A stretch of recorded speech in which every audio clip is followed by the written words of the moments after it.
following takes place between 6 p.m. and 7 p.m. You want answers? I think I'm entitled. You want answers? I want the truth! You can't handle the truth. Truth.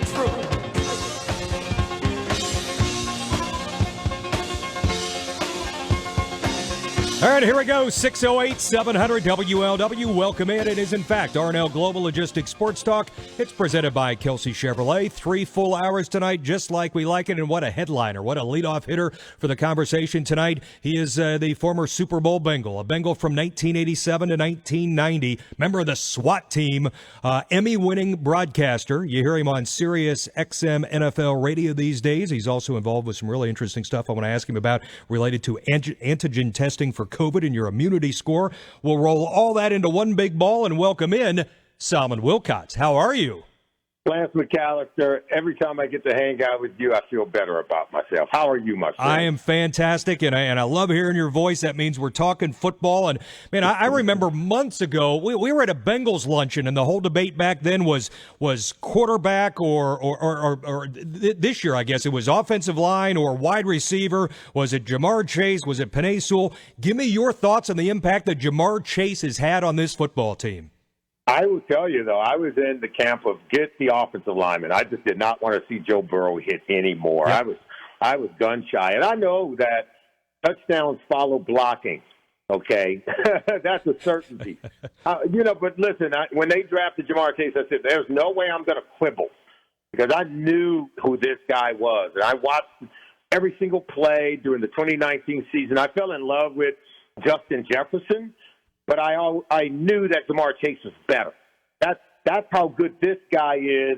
And, I remember when we took A.J. Green, I said, this guy's the most polished receiver I've ever seen coming right out of college.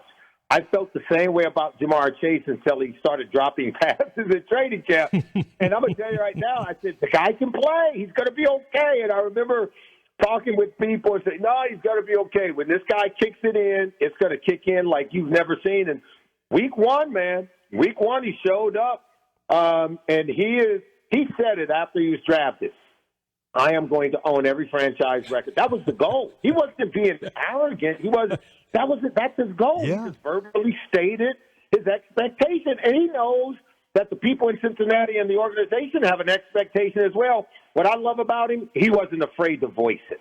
Yeah. And Sully, the guy who's throwing him the football, my goodness, going back to the Jacksonville game and what Joe is able to see, decipher, break down in his mind, the leadership intangible, it is a total, and you know this, if you don't have a quarterback, you're not going to win in this league. They got a damn good quarterback. Listen, I believed in him. I love the fact he's an Ohio kid. I love the fact that he's been through some stuff in his life, He was told by Urban Meyer that, no, I'm not going to start you. I'm going to start Dwayne Haskins. He transferred. Only 2 schools responded when he was going into the transfer portal, and that was UCLA and LSU. And then he had to go there and prove himself. In 2018, he didn't have the same season that we saw a year later. But that tells you about his intestinal fortitude. He is the son of a coach. I think you could see from the time he arrived, he's a born leader. The guy has that steely eye intensity about him that I think the competitor side of him, that metrics and spreadsheets can't measure. And that's what you saw in the second half of that game Thursday night against the Jaguars when he led them to scores on all 4 second-half possessions. This guy can will a team to win in a way that I've only seen from a couple of special guys, and that's Joe Montana and Tom Brady. I think he's got some of that to him. Sully, as you were mentioning those quarterbacks, I was going to bring up Boomer because you played with Boomer. Relate to me, if you could, Boomer's, that whatever it was, the charisma, the leadership, the maybe cockiness. It was a little bit of everything, but, man, it was good.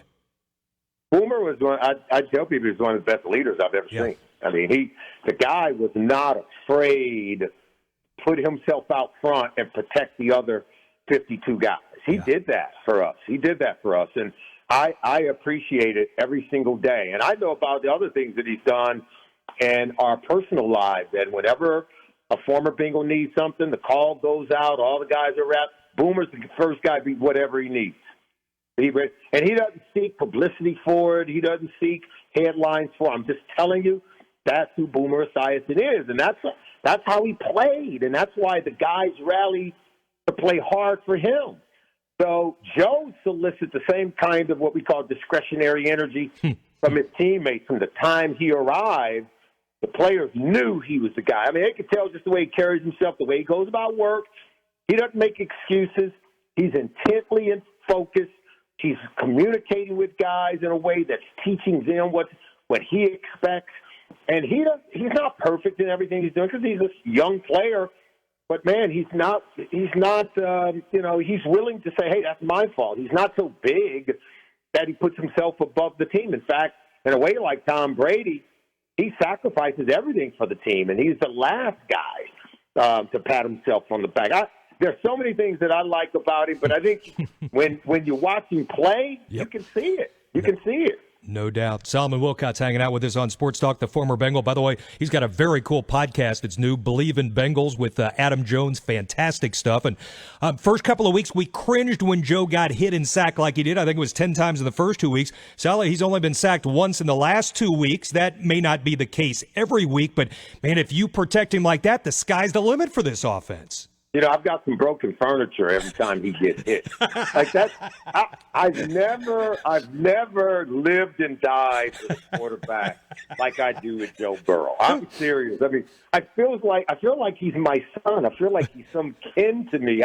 That's how crazy I am about this guy. I want him protected so badly and so much because I believe if that happens, he's going to deliver moments for the Queen City like we've never seen before. I really believe that. I think he draws a national audience. There are people around this country, deep in the bayou, right, and the far eastern corners of this great state of Ohio, and there are a lot of people come out of the woodworks who are big Joe Burrow fans, and now they're Cincinnati Bengals fans.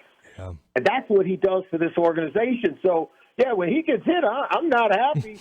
And so, yeah, I want to see more Joe Mixon in the run game, which I think is off to a great start. I love what Frank Pollock is doing with this offensive line because I think they're building and growing something.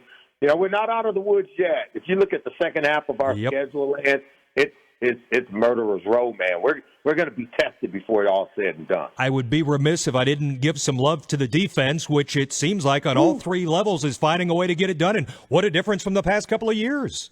Lou Anaromo, he's my man. Because I love the way they play. They get after it. You know they're ranked top 10 and about 4 or 5 major categories. Overall defense, they're ranked 7th. In scoring defense, they're ranked 8th. Rushing defense, which you got to stop the run today. If you want to rush the quarterback, they're ranked 9th. And then yards allowed per play, they rank top 5 in the NFL. The signing of Larry Ogunjobi, that was a great signing. I loved that kid when I would do games in Cleveland. He always stood out to me. From the moment we signed him, I was giddy. And so, and Luke Wilson, man, Logan Wilson, he's phenomenal at the linebacker position. So we've got linebackers now, and a couple of years ago, you and I couldn't say that. No question. You are always involved in really cool and interesting stuff, just like you are now. You're working with antigen testing for COVID, those involved with that, and a person's immunity score. Tell us about that. Yeah, you know, it's really important. What if I told you that we could score your immunity, and that's really the best way to tell if you have enough antibodies to have a robust immune system to protect you from COVID.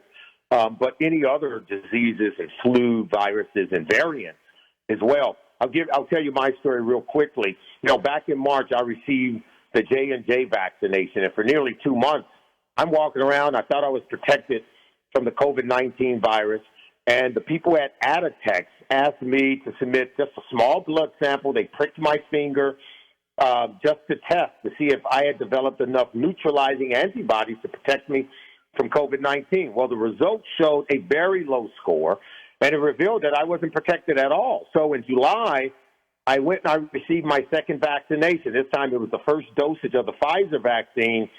10 days later, I submitted another blood sample to AditxtScore, and my production of neutralizing antibodies increased drastically. As a result, I know that I'm protected. I don't have to guess.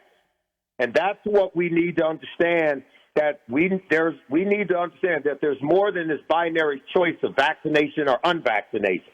It's really about our immune health, and the people at AditxtScore can score your immunity. They're working and partnering with SeerDX in order to offer an AditxtScore score right here in the tri-state area in Kentucky, Indiana, and in Ohio. And all you have to do is go to the website, www.AditxtScore.com. That's A-D-I-T as in Tom, X-T-S-C-O-R-E.com. This is great science, just smart people that I've been working with for quite some time. And the fact that we should know our immune health, because, it's never stagnant. It fluctuates. If you didn't get a good night's sleep, or if you just got off the red-eye flight and you're tired, or if you went out partying with your friends, had a few adult beverages, our immune health is constantly fluctuating. And that's why to know our score is vitally important in the fight against COVID-19. Sally, I could do this all night. You're welcome anytime. Great catching up. Hope we can do it again soon. You're the best, Lance. All the best to you. Take care. Take care, Sally. There you go. Solomon Wilcots. How good was that on the Bengals? And good on the radio, on the SiriusXM NFL radio. And the new podcast with Adam Jones, Believe in Bengals, B-L-E-A-V, Believe in Bengals, was a fantastic listen on JaMarr Chase. Adam Jones refers to him as the freak on the football field. All right, let's do this. We're rolling in this hour. Jeff Hobson checks in with the latest on the injury front for the Bengals and the news of the day at 6:36. We'll get you some headlines next. Reds make their way into the conversation in the 7 o'clock hour and so much more. It's RNL Global Logistics Sports Talk. It's presented by Kelsey Chevrolet. RNL Global Logistics, delivering domestic and international transportation services. Visit rlglobal.com on 700 WLW.